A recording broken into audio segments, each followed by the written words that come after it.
Velkommen til nyhederne 24/7. Hvis I ikke allerede vidste det, så er København altså blevet bombarderet, og Vor Frue Kirke faldt.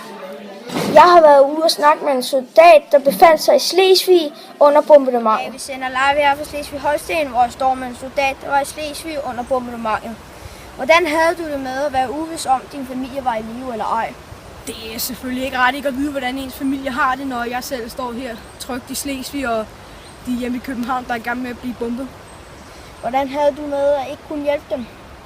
Det er ikke ret, når jeg selvfølgelig holder meget af min familie og er manden i huset, og jeg ved bare, at jeg ikke kan hjælpe dem, når jeg står her. Hvordan har din familie det i dag? De overlevede desværre ikke bombardementet, da de gemte sig i Vor Frue Kirke, så da det faldt den sidste dag, så gik det ned med Vor Frue Kirke og døde. Jeg kondolerer, og tak fordi du gad at komme her og fortælle din historie.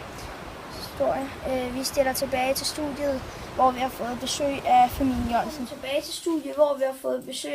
Jørgensen. Der var så uheldig at miste deres søn under bombardementet.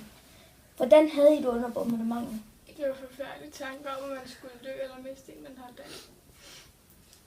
Hvad skete det med jeres søn? Vores blok faldt sammen og blev ramt af en raket og en bombe. Vi løb ud, men så faldt noget ud over vores søn, og han blev slugt af flammerne. Hvordan er tiden her nu efter, hvor I har mistet jeres søn? Det er svært at fordøje. Det er ikke nemt at miste sit eget barn, men vi har selvfølgelig stadig vores lille datter.